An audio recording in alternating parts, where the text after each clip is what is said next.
Assalamualaikum warahmatullahi ta'ala wabarakatuh. Alhamdulillahirrabbilalamin. Assalatu wassalamu ala asyrafil anbiya'i wal mursalin wa ala alihi wa ashabi ajmain. Salam silaturahmi, salam jumpa lagi di channel Logika Aja. Beda pendapat boleh ralat, jangan debat. Alhamdulillah, Gus Najih Maimun Zubair, salah satu putra dari Kiai Haji Maimun Zubair Rembang. Beberapa waktu yang lalu, waktu acara diskusi di Robito Alawiyah, Gus Najih mengirimkan dua santrinya untuk ikut gabung di acara diskusi tersebut. Dan beliau setelah acara diskusi tersebut, beliau memberikan kesan dan pesan di salah satu ceramahnya beliau atau pengajiannya beliau. Dan semoga kesan dan pesan ini tersampaikan khususnya untuk sang imam yang kita ketahui bisa dibilang keras kepala dan susah sekali untuk bertaubat. Kesan dan pesannya yuk kita dengar bersama. Ini videonya ya.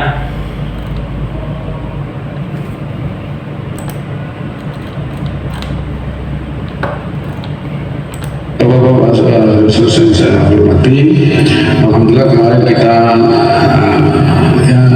untuk menghormati Mbak Mun yang terkenal cinta habaib, dan alhamdulillah rata-rata putranya juga cinta habaib. Alhamdulillah saya mengirim dua santri, Bahir dan Nafis. Alhamdulillah wis tulisannya wis dibantah apa tadi pembatalan nasab itu. Pembatalan nasab itu sudah terbantah. Seharusnya seperti itu seharusnya.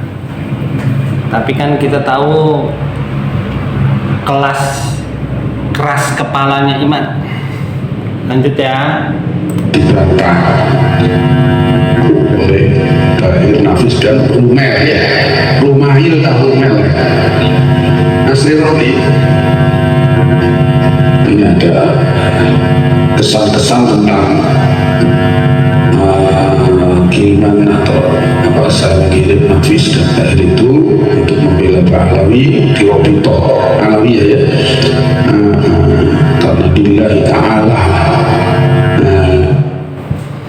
Lillahi ta'ala. Jadi yang video kemarin saya buatkan yang katanya Gus Wafi orang bayaran, Gus Wafi dapat support dana dari Robito Alawiyah, kan itu fitnah semua. Ini Gus Najih pun menerangkan lillahi ta'ala, karena ingin membela, di samping membela habaib juga membela Syekhina Kemenum. Ini ada kesan-kesan saya suruh tulis. Ketidakhadiran Imaduddin dan saatnya berbenah. Ketidakhadiran Imaduddin mencek Imad namanya jadi. sayang-sayang menurut beliau dipanggil Imaduddin. Cukup Imad aja karena masih keras kepala. Maksudnya beliau seperti itu ya. Sayang dengan nama yang lengkap, bagus artinya, tapi tidak sebagus orang dan tidak sebagus hati dan pikirannya. Ketidakhadiran Imad dalam perdebatan di Robito Alawiyah adalah bukti paling nyata dari kelemahan dan ketidakberdayaannya dalam mempertahankan argumen argumen yang ia lontarkan. Bagaimana mungkin seorang yang mengaku memiliki kebenaran memilih untuk lari dari perdebatan ilmiah yang seharusnya menjadi ajang untuk membuktikan keabsahan klaimnya? Bagaimana mungkin seorang yang merasa paling ilmiah tapi ketika minta dibuktikan malah tidak hadir? Menurut beliau kan aneh. Mat, siap debat 3 hari 3 malam? Imad telah menunjukkan bahwa dirinya tidak pantas disebut sebagai orang yang memiliki integritas ilmiah, apalagi dianggap sebagai pembela kebenaran. Dengan ketegasan dan kelugasan yang dimiliki oleh tim peneliti, isu nasab Alawi seharusnya sudah selesai dan tidak perlu lagi diperdebatkan. Seharusnya sudah selesai sejak adanya diskusi di Rabithah Alawiyah kemarin. Tapi apa yang terjadi setelah diskusi? Imad keluar lagi. Biasa, beraninya kan sama layar HP. Kalau diskusi secara langsung kan udah berkali-kali kabur. Jadi beraninya hanya di layar HP. Fakta-fakta ilmiah telah dikemukakan dengan sangat jelas lugas, mematakan setiap klaim dan tujuan yang dilontarkan tanpa dasar. Siapapun yang masih mencoba mengungkit-ungkit masalah ini setelah adanya klarifikasi ilmiah begitu terang benderang, jelas hanya mencari-cari alasan untuk membenarkan kebodohan dan kesombongan dan kekeliruannya. Kalau masih ada yang meribut-ributkan nasab lagi, berarti orang yang menunjukkan kebodohannya, orang-orang yang mencari kebodohan, bodoh terilmiah. Mereka yang terus mempertahankan isu ini tidak lebih dari penyebar fitnah yang mengacaukan umat, dan tindakan mereka harus dicap sebagai perbuatan berbahaya dan merusak. Menebarkan fitnah, perbuatan yang sangat berbahaya dan merusak. Yang jelas mengadu domba umat, yang jelas ya, itu jelas berbahaya dan merusak. Astagfirullahaladzim. Merusak tataran masyarakat, ya, meresahkan ya, meresahkan masyarakat. Membatalkan nasab satu bangsa ini kan suatu perbuatan yang kriminal yang keji ya.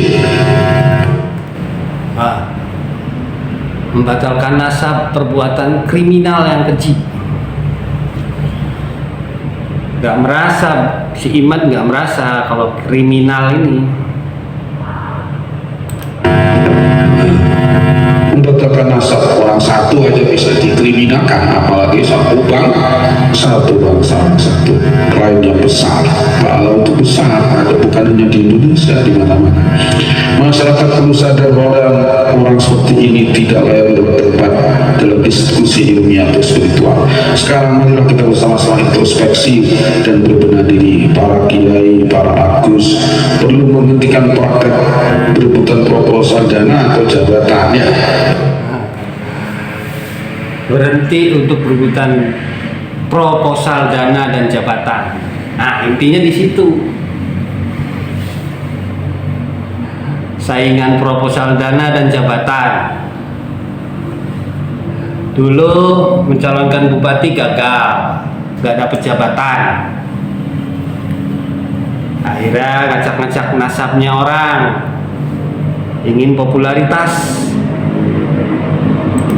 dalam pemerintahan atau dalam legislatif yang hanya akan merusak citra ulama dan menurunkan martabat mereka di hadapan umat. Fokuskan perhatian pada pengajaran dan bimbingan yang benar-benar membawa manfaat bagi umat, bukan pada hal-hal yang justru menimbulkan fitnah dan perpecahan. Begitu pula para kalangan habaib, saatnya berbenah diri dengan tidak lagi berbicara tanpa dasar ilmu yang kuat, dengan menghindari kebiasaan menceritakan karomah kakak-kakak mereka secara berlebihan di depan umum, karena hal ini sering menimbulkan kesalahpahaman, segala konflik dan perselisihan telah terjadi dan menjadi bahan pembelajaran agar Betul. Membicarakan karomah itu memang tidak bisa secara umum sebetulnya di tempat umum itu, karena karomah itu kan tidak bisa diukur dengan akal. Jadi sedangkan di Aswaja itu Ahlus Sunnah wal Jamaah, kita mengenal dan mengakui kalau karomah itu ada, khususnya karomah wali-wali tentunya ya, wali-wali Allah. Apalagi kalau ketemunya dengan Wahabi, mereka kan paling anti dengan karomah, sangat tidak percaya. Jadi menurut beliau kalau cerita-cerita karomah itu tidak di tempat umum lah, intinya seperti itu. kita semua bergerak menuju kehidupan umat Islam yang lebih baik dan harmonis. Allahumma amin. Inilah pesan dan pesan kita setelah kejadian kemarin di Lobi Tauhid. Alhamdulillah semoga diterima oleh Allah SWT amal kita. Amin. Dan membuat bangun senang dengan kita dan para habaib dan aulia-aulia Allah. Amin. Ya, itulah kesan pesan dari Gus Najih Maimun Zubair setelah diskusi di Rabithah Alawiyah. Mudah-mudahan kita semua setelah ini selesai semuanya, tidak ada lagi perdebatan, konflik nasab, tapi ya tergantung dari sononya, dari imatnya. Kalau imatnya masih koar-koar ya nggak mungkin ini berhenti. Mudah-mudahan imat dapat hidayah, walaupun kecil kemungkinannya. Assalamualaikum warahmatullahi taala wabarakatuh.